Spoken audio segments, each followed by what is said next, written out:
Hey everybody, it's Tripl-L, and hey, we're here to talk My Hero Academia. I just finished reading the chapter 234. We're going to talk about it. You can see the title. I'm thinking that's what the big thing is. Once we get to that page, we'll talk about why I'm thinking that in particular. And yeah, no man, I don't know if it's because I'm kind of sleepy. It's late. But I felt something in my heart seeing this chapter. I think it's really good. But that said, I have to tell you, it's very late. I only just finished reading the chapter. I'm about to do my second reread effectively while on the stream, or not on the stream, on the video with you guys. So I don't expect to actually catch everything. So if there's any little details that you want to point out, please let me know down below. Also, you can notice we have a different background. I'm moving things around, trying to see which position I like the best in the room. But yeah, let's get into it. So we'll start off with the first page. And the first page is pretty much just a nice setup. Like, we look at the art and it's pretty good. It sets up for what's about to happen in the chapter. If you notice, it's talking about, whatever you touch with all 5 fingers will decay. This is just important to remind readers. This is just a little thing that I think the author is doing. Just it sets up that this rule is about to be broken, and it just reminds readers this was a rule initially. So I think overall, solid page. And again, the art, great stuff. Okay, now moving into page 3. Page 3 is interesting because, when you see Shigaraki's hands getting destroyed last week and you saw that one of his devices also got destroyed, it's like, okay, the guy's gonna go kind of crazy about that. And as we find out in this particular situation, the person whose hand got destroyed was his big sister's hand, as we find out. Now, that was just, again, another setup that this is about to get kind of wild. We would be kind of right if we said Shigaraki's going to lose his cool. There was also another nice little question that was occurring here with Destro asking Shigaraki, well, calling him out on the whole thing about destruction. I think this line by itself also indicates that Shigaraki might move towards a different direction, where it's not going to be just senseless destruction, that there might be more. Every time that Shigaraki goes through trials and tribulations, he learns something. I think if he's going to keep doing destruction, I think it might become a bit more nuanced of a destruction, but we'll have to see. Right now, I think this is a line that does set up, or does give us a hint at Shigaraki's future growth. Page 4 is just a flashback of All For One telling us how Shigaraki knows which hands are which. Honestly, the biggest thing about this page is just questioning All For One's motives here. Like, why exactly did he tell him to keep their bodies closed? Aside from making it disturbing, there is innately something disturbing about those hands belonging to people in Shigaraki's family.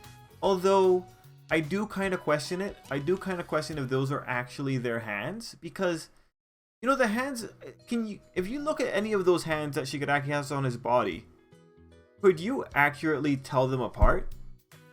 It's kind of weird, right? Like, I haven't taken a closer look to make sure about this, but I'm pretty sure, especially when you look at Hana's hand, there's no way, right? What do you guys think? Do you guys think those are actually the real hands? And unfortunately, like, the current image that we have of them, oh, by the way, reading Jimeni's box, anyone wondering, the current image that we have of them is just, we have to look at size and not like hand quality. It's kind of hard to tell. Now, page 5 is where I think things are starting to get really interesting, because Hana sets up like what Shigaraki continues on later, and we see her talking about her saying that Shigaraki should have stayed quiet, and her saying that she wanted to be a housewife too. Now, when I read this line, the way I'm reading it, at least with the Jimeni's box translation, is that I think Shigaraki told his dad he wants to be a hero, and then he got in trouble, and that's why you have his sister telling him he should have stayed quiet, and then her saying that she told her father that she wanted to be a housewife is just telling me that possibly the big sister also wanted to be a hero. So that's why she's saying that she wants to be a housewife, just to get her dad off her back, and this makes sense, right? And if we go back to chapter 227, we have this just going back through Nana and all of that thing. Well, from the way that this scene was structured, you could see that his sister was cheering him on, and most likely their dad was angry because of the whole thing about his mom being a hero and him having to be put up for adoption, right? It makes sense that the dad would have a vendetta against heroes. It makes sense that Shigaraki would want to be a hero, maybe, and it makes sense that his big sister would support him, and the whole thing was cheering him on. Like, it makes sense. So page 5 just kind of furthers that idea. Page 6 is just a lot of things going on, and it sets up pretty much this panel, which is the beginning of, oh god, Shigaraki's about to do something crazy. So again, Shigaraki's also trying to figure out what's going on in his head. I am still having a little bit of trouble with this particular page because I don't know what emotions Shigaraki is saying are holding him back. I might need to reread that, but it's good to know that he is getting back his memories. This was like the first indication. Otherwise, page 6 is not really too useful because it's pretty much just building up the suspense, because it ends off with this panel of Shigaraki only using a few fingers, which then moves us into page 7, where we see, of course, the crumbling. Now, mind you, it didn't happen. It wasn't fast acting, but this is a pretty big deal. And as we see, Destro's going to explain it to us. But in terms of hype, that is very hype worthy, because, you know, if Shigaraki can do this, right? What's stopping someone like, say, I don't know, Shizaki from developing the ability to use his reconstruction quirk with just the stubs of his hands, or maybe even the toes on his feet, right? We're opening up that whole new arena. So page 8 is the confirmation of just, yes, it definitely did activate without all 5 fingers. There's that questioning of what's going on, and it's also Destro setting up that there is an explanation that he has, which is good. The next valuable thing on this page is, of course, seeing Shigaraki's mother. Now, I do find this dialogue very interesting. Her talking about the rings around Shigaraki's eyes and getting medicine. This arc has had a theme about people being forced to be a certain way because of society. With Toga, you know, Toga went through a therapy to make her normal or something like that. I don't remember what it was called. With Shigaraki, I wonder what those rings refer to. Like, where did these rings come from? Are they quirk based or are they health based? Is Shigaraki an insomniac? Is that why he gets rings around his eyes? I don't know. Now, there's a lot of things that I want to kind of just pass by you guys. So first off, my big question would be, you know, what is the medicine for? Could it be spin to be a little bit darker, or is it something very, very innocent, as in like Shigaraki just has a health problem that he needs the medicine for? Or are they trying to keep a quirk under control? Those are the two options. Now, the thing is, when they establish that there's a need for medicine, it also establishes a need for doctors. What I'm thinking is, maybe the whole thing with All for One was not as aggressive as I initially thought. And maybe Shigaraki becoming noticed by All for One happened as a consequence of them needing medicine. Like, imagine if Shigaraki has this condition, his mother needs medicine, they go to a certain doctor, the doctor gets Shigaraki's information, and he passes that information on to All for One. Like, mind you, I think still not enough evidence to say that the whole Shigaraki meeting All for One thing was a coincidence, versus it being something that All for One orchestrated, kept tabs on Nana's son for his whole life. Hard to say, but it's very interesting that the author's putting that in there. Because what we can definitely say for sure is what this gives us is that it establishes that Shigaraki has a pre-existing condition that requires medicine, and also establishes that his mother, to some degree, does definitely care about him. Now we move on to page 9. Where Destro pretty much gives us the giant explanation here. So, personally, I think this opens up a lot. I think we're opening Pandora's box here. I think it's very dangerous to play around with this. That said, I think it's fair to say that Hero Academia has a, like, sort of a precedent for it. Like, when you look at the Vigilantes spin-off and their main character, he starts off as a guy that's just riding around on the floor, and then, you know, you get to the most recent chapters and he's not doing the things that he was doing in the first chapter. And mind you, it may not be the same mechanism. Like, that one may just be a thing of he had a versatile quirk from the very beginning. But, you know, the idea of people developing things that are outside of the initial, well, classification of their quirk, you know, there's precedence within the story, you know, even people getting quirks reclassified, and there's precedence in the spin-offs in terms of how it looks. Destro is bringing in a different factor, sort of, when he's saying that this potential explodes, such as Apocrypha getting the ability to control ice, and that not being something that he had out of the box. Honestly, it's really tough. It's really tough what to say about this, because with the quirks, it's effectively like whether or not this is something that they could always do if they honed it, or if this is something that is a new function altogether. It's kind of hard to differentiate. And in terms of end results, you know, is there like, how, if we think about other characters, how could this idea of there being random evolution, how could this be applied? We've seen it applied to Toga, we saw it kind of applied to Shigaraki, and we saw it applied to Shigaraki again. What other characters can abuse this mechanic? Well, let's see. Bakugo, one of his limitations is that it's only the sweat that's in his palms. What if he starts just exploding using sweat that's from his brow or something like that? Okay, that's one way that we can say sudden evolution. Other characters that can have this sudden evolution, I don't know. Maybe Ojiro develops more monkey-like qualities. Maybe he turns full monkey.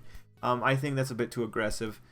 Honestly, what the author has done now is that he has cemented the people just developing abilities all of a sudden. He's cemented that as a mechanic that has an observable rationale behind it.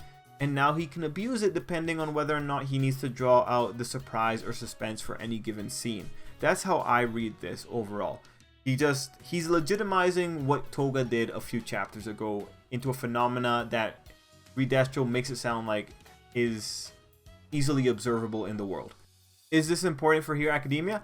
Honestly, I don't know. Because the heroes are going to be fighting the Nomus, characters getting more abilities, they need this.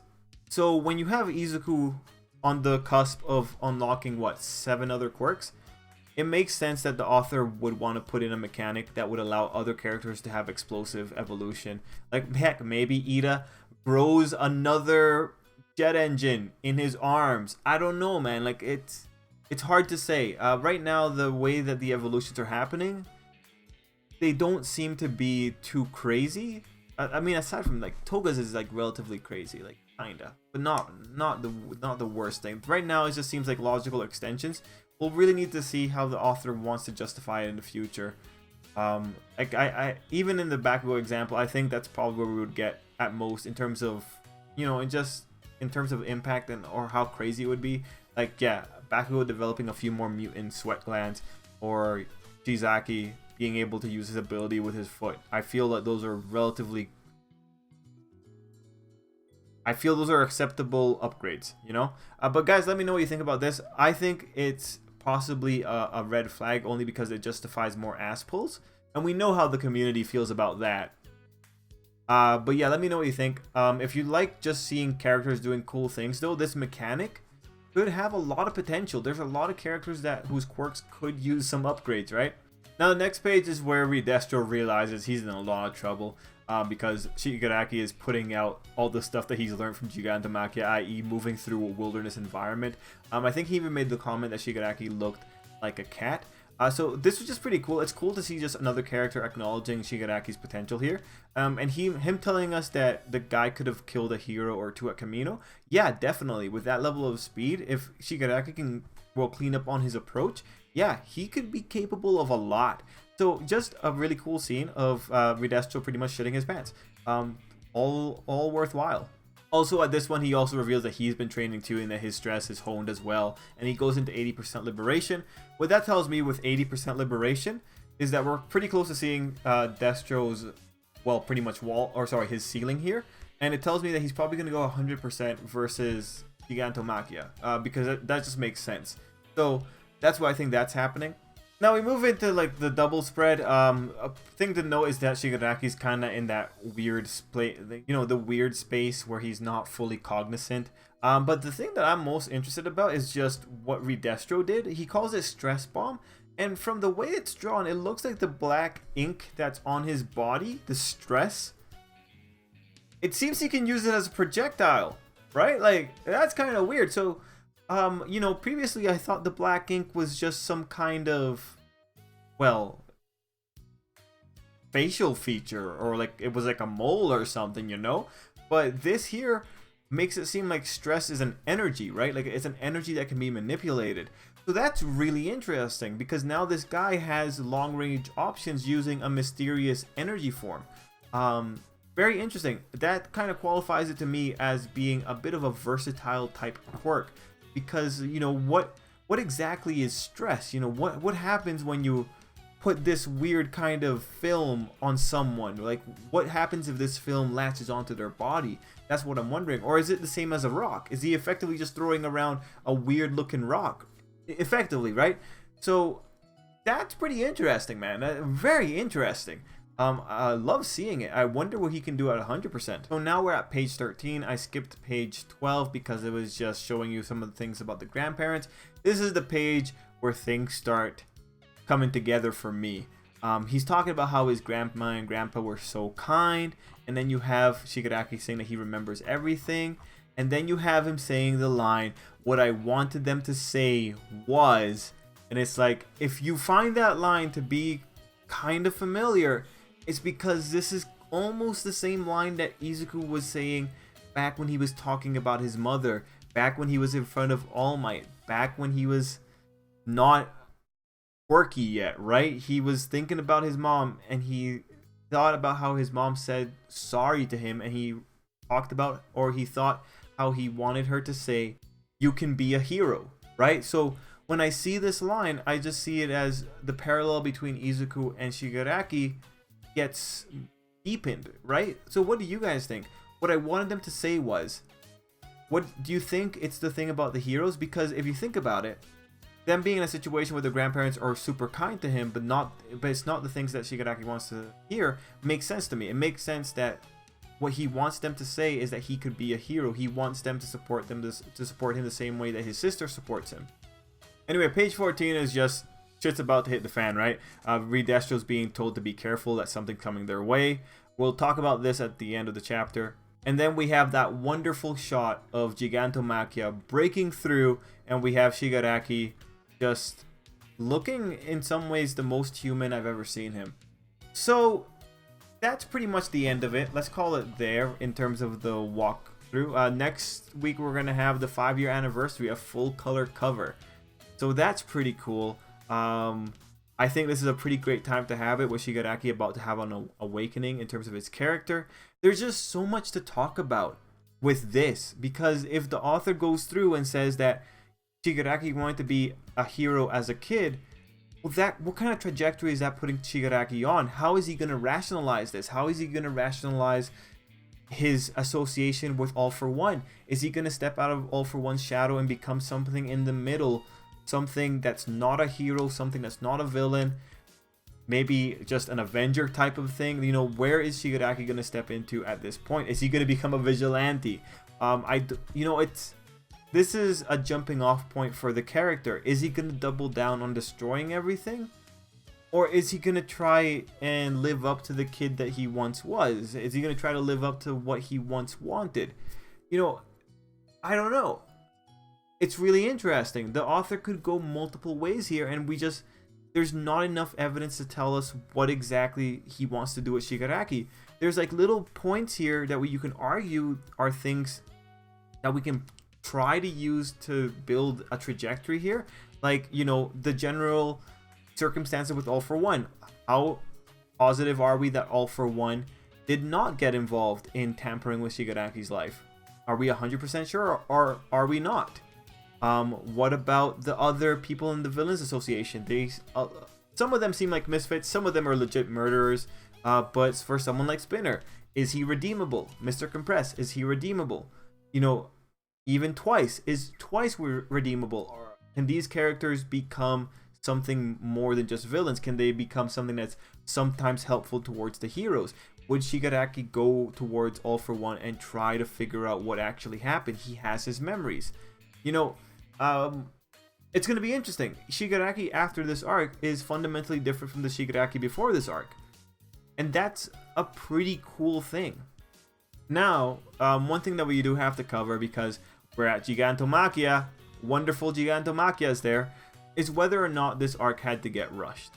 And the reason I say this is because after like seeing what some of the younger fans are saying about this arc, that they want to see Izuku again, and considering that the younger fans are the primary source for the questionnaires for Shonen Jump, as I understand it, or they're the primary feedback, I wouldn't be surprised if the author is at a point where he has to kind of like quicken up the arc because, well, the main audience isn't really interested in seeing Shigaraki.